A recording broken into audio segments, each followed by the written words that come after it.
Welcome to Franchise Marketing Radio, brought to you by SEO SAMBA. Comprehensive high-performing marketing solutions for mature and emerging franchise brands. To supercharge your franchise marketing, go to SEOSAMBA.com.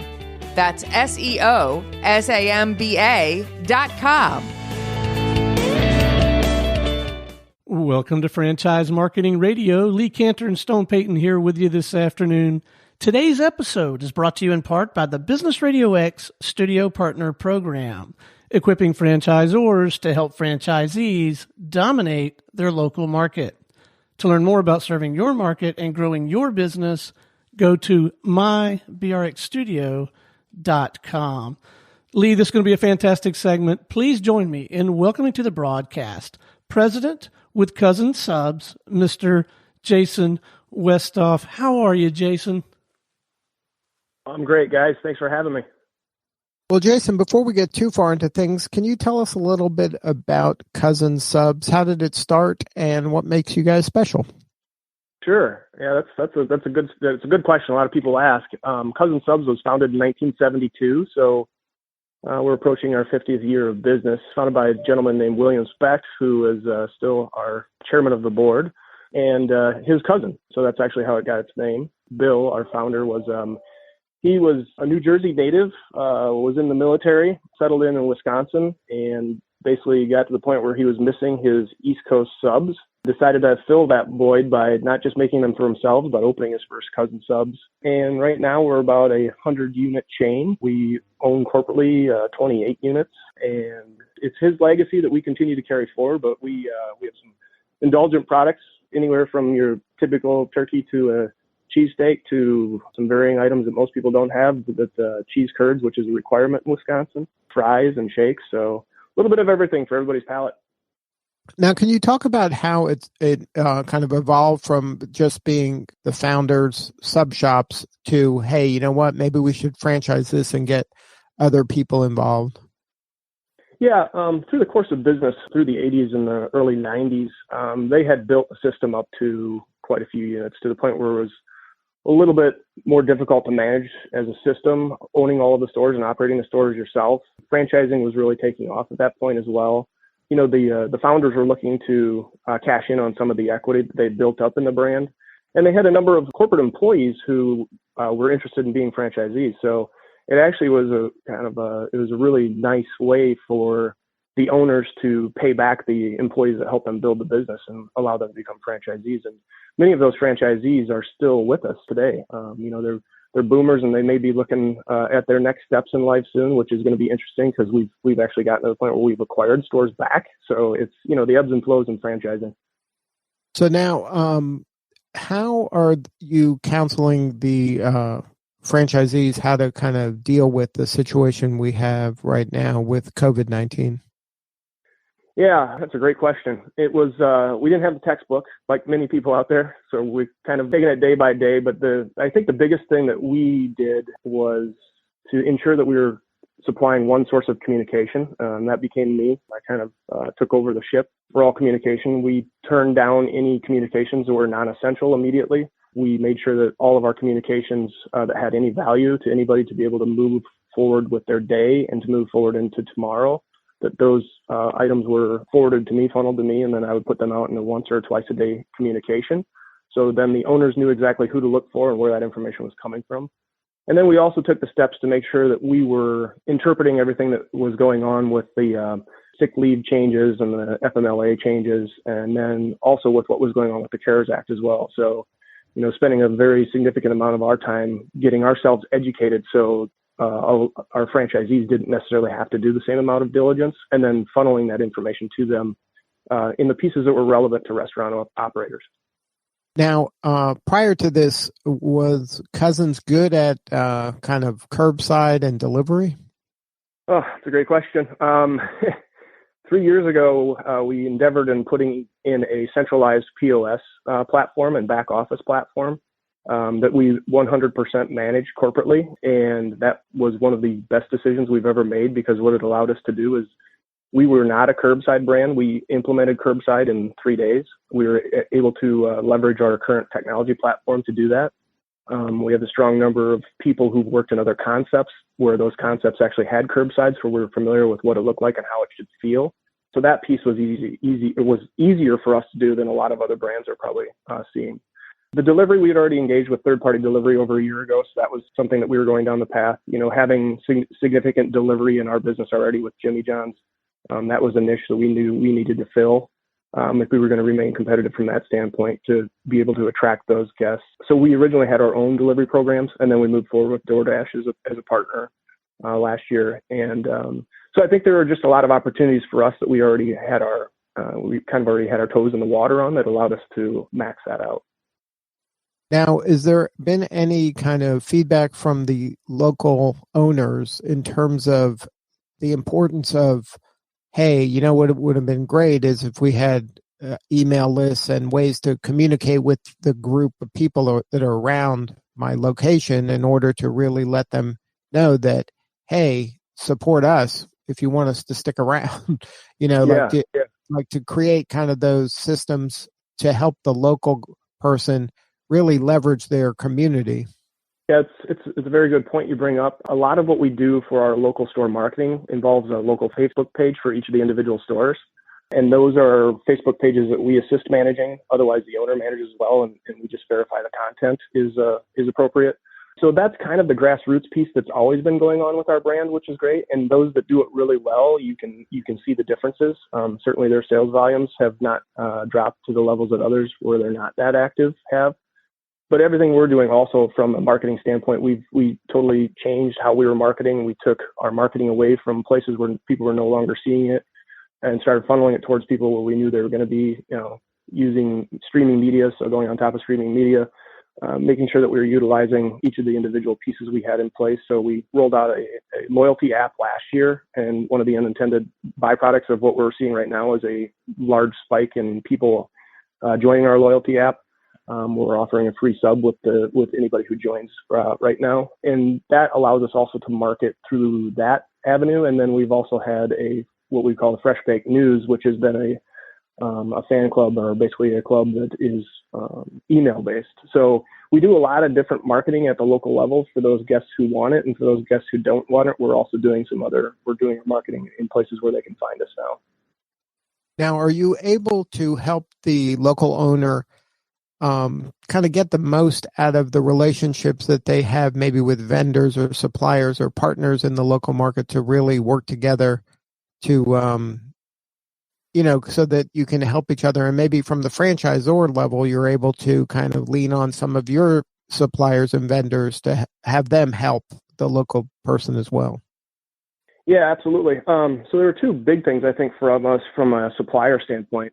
We all get our food from the same supplier, and we're able to negotiate terms with our supplier, which basically are allowing people to float about 30 days worth of cash, which has been really helpful for them. So if they're on 7-day terms, they basically could go to a 30-day term.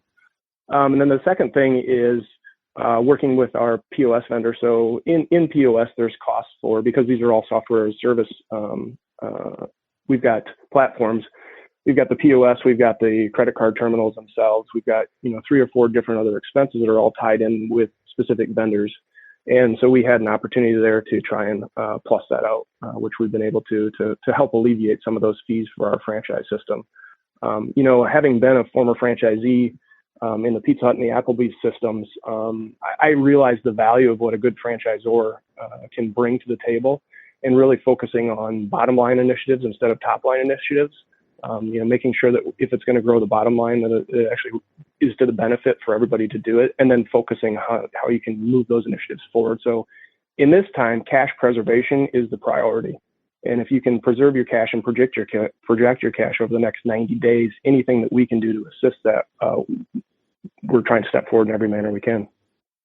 Now, are you able to kind of quickly disseminate best practices? Maybe you have a franchisee in a local market. Hey, we did this, and then they can kind of share the learning back to you guys, and then you can then share that learning back to the other franchisees in other markets. Yeah, absolutely. I think one of the benefits that we have is because we are pretty geocentric. We're a majority, 90 plus of our stores are in Wisconsin, and then the stores that are not in Wisconsin are in the Chicagoland area, which is, an hour and a half drive from here. What we're doing is we're able to share things that are a little bit, we have an intimate group of owners, first of all, and beyond that, we're able to take some of their best practices and roll them forward. For the most part, we've always kind of been like that as a system, but we do host weekly or biweekly calls with our franchise advisory council too, just to make sure that we're on the right track and to bring forward ideas from people.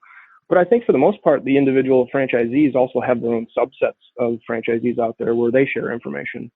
But my last message on Friday to them, just to end on a positive note, was to share how one of our franchisees was using his local Facebook feed to give 25% discounts to first responders. And what ended up starting out as just kind of an idea of how I can help these people out turned into a number of people starting a pay it forward program where they were saying, if you're covering 25%, I want to cover 25%, or I want to cover, and he started receiving donations or people buying party boxes for these different frontline workers, and then was basically putting their personalized message on top of those boxes and taking those out into the frontline services. And then the crazy thing that happened is that pay it forward just grew even larger, because then what would happen is he would go to the healthcare provider and bring them these sandwiches that are being sponsored by a local business to say thank you. And the person would come to the door with a handful of cash saying, this is from us to help you pay it forward to the next person. So, crazy little grassroots stuff like that, where people just really do look out for each other and care. Those are probably some of the simplest things that we can do, but it really just shows a really great side of how we can be involved in our communities. Right. We're seeing that as well. I've had the privilege to interview lots of, especially restaurants here in the Atlanta area where we're based. And we're seeing the same type of thing where people can sponsor. If you buy a meal, then you can sponsor a meal for a first responder or a hospital worker or somebody like that. And we're seeing, like you said, an opportunity for the restaurateur to partner with maybe a law firm or a professional service firm to sponsor 500 meals, and it'll be brought to you by blah, blah, blah law firm. So there's lots of ways, a lot of creativity happening and a lot of resourcefulness. And I think that's what makes kind of the United States kind of likely to survive and even thrive. The right folks are going to kind of thrive in this kind of environment. So it's great to see that creativity and resourcefulness. And I'm sure you're seeing that as well. Amen. Yeah. So now, any advice for maybe the franchisee out there that maybe was new to the system and then they're in and now they got this to deal with on top of just starting a business? How are you kind of working with them to get them off the ledge a little bit? Yeah, that's a great question. Our first step was the fact that we knew we needed to step up as a brand, so we immediately cut our royalties in half, and we also pulled the local store marketing fund, so that saved the franchisees on the bottom line right away. Like I mentioned, we talked about how we negotiated with vendors to help extend terms. We also talked through best practices, conversations with your landlord about your leases. And this was all in advance of the CARES Act, obviously not having any idea what that was going to turn into. Making sure that they're looking at their P&L and where the items are that are most critical, making sure that you're turning off things that aren't necessarily business critical in the short term. But then beyond that, there's been a lot of just individual Q&A. And I think the biggest thing that people are dealing with is if they have employees who don't want to come to work, or if they've got somebody who's sick, or if they're with somebody who's being tested, or they're with somebody who's tested positive. How do you address each of those situations? And in all honesty, the biggest thing is just an open dialogue and just a number of phone calls around how to handle those situations, because it's a very fluid situation. You're dealing with food. We understand what that means, and it's a high priority cleanliness has been a high priority in our industry for a very long time, but it was just enhancing all of those things to making sure that we're providing the best environment we can for our guests and the best environment we can for our employees, knowing full well that we're just not going to be perfect, and and we're doing the best we can. But I think the other thing that I'm seeing too from the community is the fact that they're just accepting these changes as they're being made on the fly. And I think that without that, we just, as a business, as a restaurant industry, we wouldn't be able to thrive if we didn't have our guests playing their part with us. And I think this is going to be an opportunity for franchisors like yourself in terms of demonstrating this is how we behave under a crisis. So, you can count on us. because we didn't sit here and just wait and just, show up 3 months later and hope it all worked out. You're there really grinding with them and trying to be creative and trying to figure out ways to make it work. So for the person that is considering cousin subs, maybe not today, but down the road, what is the profile of a good cousin subs franchisee? Yeah, quite honestly, I mean, we've got our financial standards, and I won't necessarily have to get into that, but ideally, our ideal candidate has prior restaurant experience and is either an operator or an above store operator, or has been an in-store operator to begin with. So they really understand how it gets glamorized and everybody thinks they want to run a restaurant. It's one of the hardest businesses there is out there to be involved in. But beyond that, I think, we have 4 different core values that we look at. We're grounded, we're optimistic, we're passionate, and we're purposeful. And it's crazy how we're seeing this the purposeful thing really come through today, and how we're seeing the optimism as well on the other side of where we're going to emerge. And so we just look at those core values and whether or not those individuals, as they sit across from the table, align with us. We're a small business. We're a family-owned business. We've been family-owned our entire time. We're entrepreneurial. We all roll our sleeves up when shit hits the fan, and apologize for the word there, and move forward the best we can. So I think that those are the types of people that gravitate towards our brand, and those are the types of people when we get word of mouth referrals, those are the types of people that are coming to meet with us. But I think quite honestly, we're a brand that's going to partner with you. We're a brand that's going to be able to help move forward through these times, and we've been around for 50 years, and we're going to be around for another 50, if God lets us. Now, you're looking for partners that are interested in multiple territories, or is it something that you'd be happy with somebody that just, hey, I just want one in my local area? Yeah, it's based on where we are in Wisconsin.